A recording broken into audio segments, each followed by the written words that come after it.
Yes, sir. What's up, good people? It's your boy, the boy, Henry Heck, back at it again with another video. And now is the perfect time to speak on the Helldivers 2 situation because the dust has finally settled. Oh, yes. Sony has officially bent the knee to PCMR and reversed their decisions to require PSN accounts to play their multiplayer games.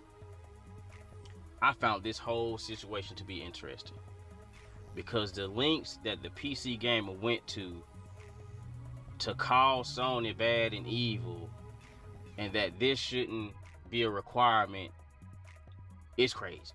First, they tried to make it seem as though they didn't know this was gonna happen. They didn't know. They were unaware. Then when the proof came out that, hey, it's on the Steam pages and it's been there since day one. Then they moved to, well, Sony is not secure. PlayStation not secure. PlayStation Network has been hacked. What technology company hasn't been hacked? Let's be honest. The very app that people were using to complain and voice their opinions about the situation has been hacked. Has had data leaks.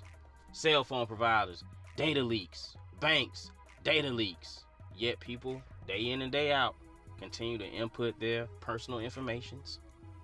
Bank account information, social security, birth date information. But because PlayStation wants you to create a free PSN account in order to play their owned IP games on PC, it's an issue. The Insane Persons didn't have an issue when they had to do it with Rainbow Six Siege. They didn't have an issue when they had to do it for Sea of Thieves. Didn't have an issue when they had to do it for Call of Duty.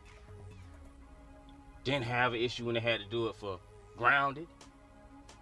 Didn't have an issue when they had to do it for Diablo 4. Minecraft. But because it's Sony, it's an issue. They want Sony games. Want Sony DualSense support. Want Sony PSVR support. Want Sony crossplay. Want Sony trophies. But don't want to make the account. Big bad Sony. Let's stick it to the corporation. Yet and still we still want the fruits of the corporation. Funny. Hilarious. It's interesting. It's interesting because even now Sony made the pro-consumer move, they would say, by reversing the decision. People are still wanting to shit on Sony. And what's amazing about this is this whole issue Arrowhead caused. They've known for 6 months before release this was going to be a requirement. Yet they chose to not prepare their gamers.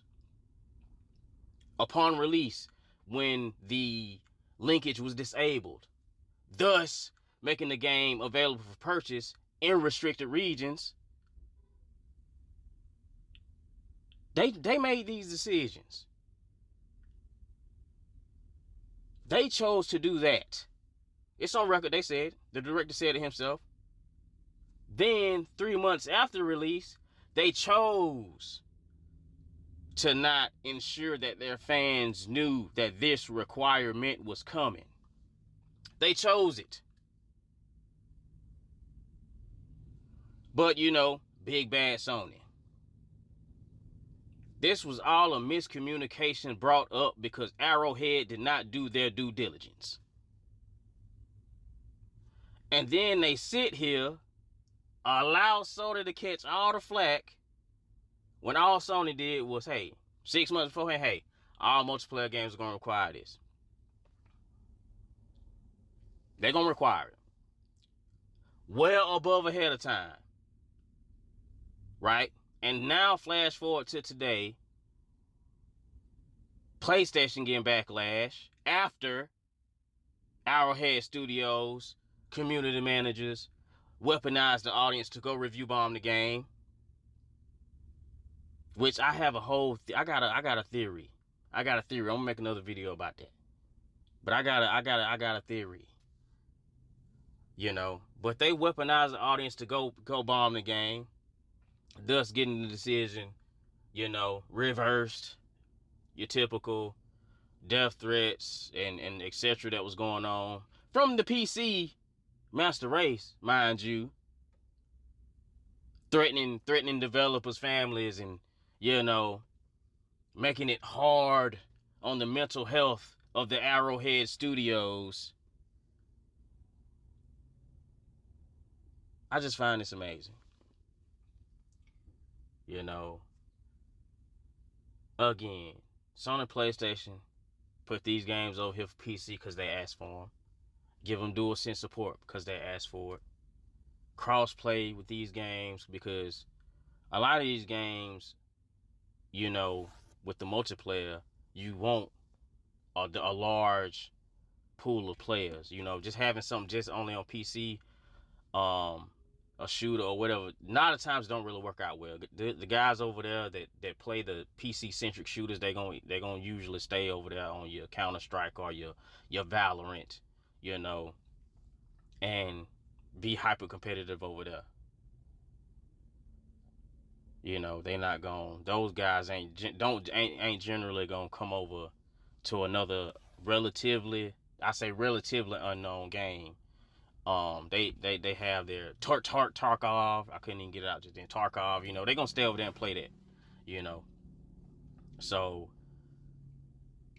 this was an extremely interesting event to pay attention to.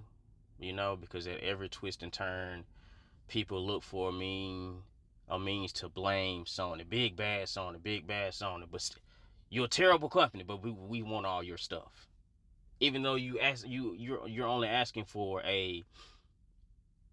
us to make a free account to link so that we may be included in the metric. But you know, that's too much. We draw the line right there. We gonna still enjoy your products though, but we draw the line at, you know, making this free account. I haven't seen some people trying to call it a win for independence or some nonsense. I'm like, brothers, what do you mean a win for independence? For the independent, what are you talking about? This ain't Arrowhead IP. Arrowhead didn't build this by themselves. Independent how? Because they're not owned? It baffled me. You know, that people are extremely anti-Sony, and it's weird. It's extremely weird to me why people act that way. You know, because like I said, it was no review bombing of any other game. And you might even make the argument of, well, you know, Helldivers so popular, so that's why it got the... Okay, I'll grant you that. But I do not remember, because there's other games out there that at one point in time were either as popular as Helldivers is right now, or were on that level of popularity. And, you know, they required an alternate login, alternate account linkage. You know, and people just complied. You know, but this really solidifies that, you know, it's a big anti-Sony situation in gaming. You know, the PC guys love to shit on the console world war, call console players toxic, but you know, you see how they get when they trying to, you know, saying get something across. You know, so they can't ever again try to point out, you know, how Nintendo fans get, or PlayStation fans, or even Xbox fans get. PC people are just as bad. They are just as toxic. And it's like I said, it's been crazy to watch. It's been crazy to watch. And I wake up this morning, see Sony bent the knee. I'm like, well, y'all are fucked at this point. Because y'all can't ask, because it's even Sucker Punch. They putting it out there now. PSN gonna be required for multiplayer. They not gonna be able to do that. Because soon as it get time for that shit to happen, that game is gonna get review bombed. And those people are gonna say, well, we don't have to do it for Helldivers 2, so why do we have to do it for Ghost of Tsushima multiplayer? But that's all I got for right now. I don't want to make it too much longer. I got another video coming tomorrow. You know, I'm gonna explain a little theory I got, you know. But I will catch y'all in the next one.